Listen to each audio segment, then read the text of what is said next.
मंच पर सुशोभित है माननीय विधायक की अति प्राचीन संस्कृति का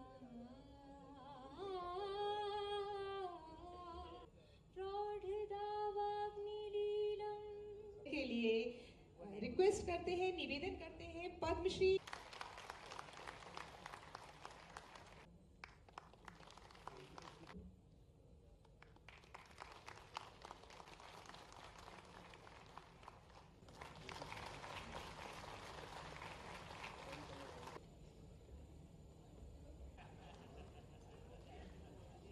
मुकुल पिंडावाला उज्जैन से वैद्य लोकेश जोशी का सम्मान होगा।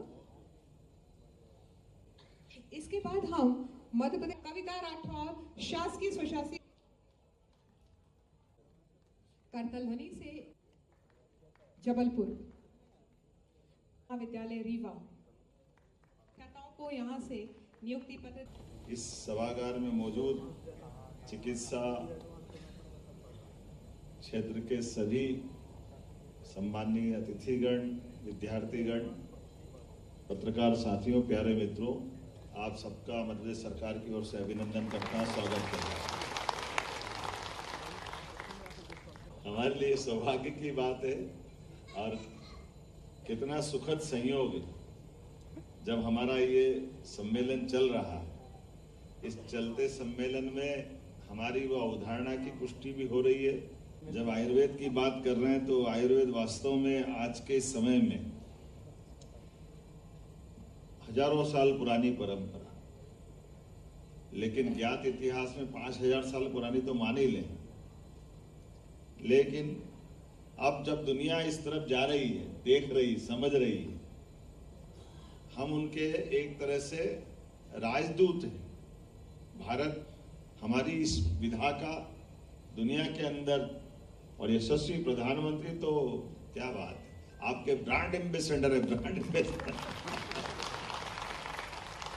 और भारत से बाहर जाकर के यशस्वी प्रधानमंत्री श्रीमान नरेंद्र मोदी जी कितने प्रकार से कोई व्यक्ति कितने मोर्चों पे काम कर सकता है।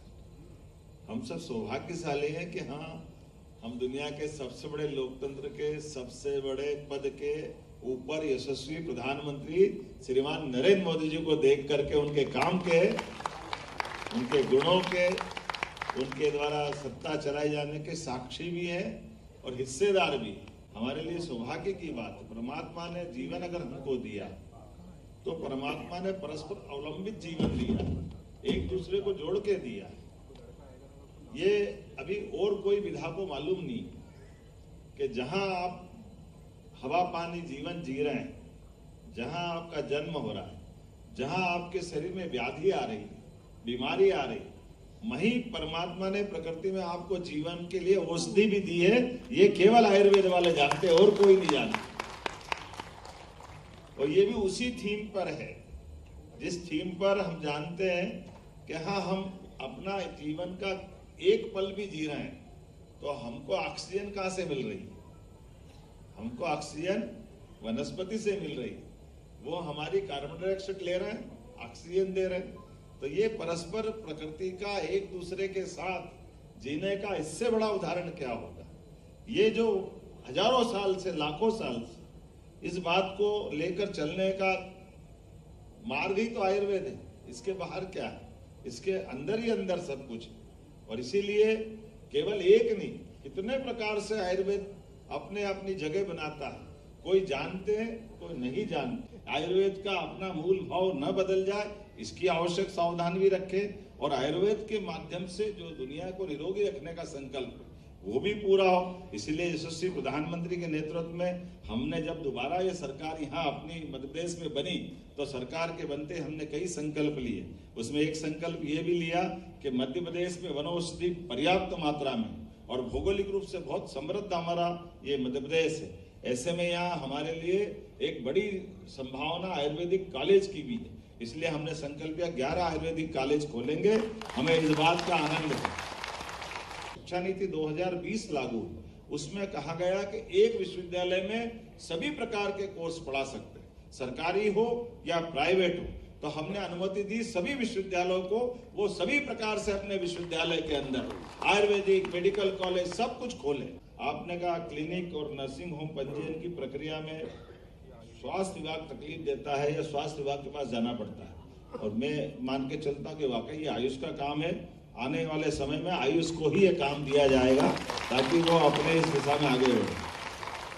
आपने कहा कि अखिल भारतीय आयुर्वेद संस्थान, ये जरूर हम इस पे काम कर रहे हैं। निश्चित रूप से इसको उज्जैन में खोला जाएगा। हमारा बहुत अच्छा कॉलेज है, हमारी घोषणा भी है, भारत सरकार के पास वो विचाराधीन भी है। निश्चित रूप से हम इसको खोलेंगे। तो हम तो इंडस्ट्रियों को प्रोत्साहन दे ही रहे हैं, निश्चित रूप से हम इस नीति को भी लागू करने की घोषणा करते हैं ताकि हमारे यहाँ अधिकांश ऐसे बड़े परिवार, बड़े घराने, सभी आचार्य महामंडलेश्वर को, सभी अखाड़ों को, संत को, प्रवचनकार को और आयुर्वेद में विश्वास करने वाले सभी संस्थानों को हम उज्जैन में भूमि उपलब्ध कराएंगे। मेरी अपनी ओर से सभी आनंद मार्गियों को बधाई, बहुत बहुत धन्यवाद।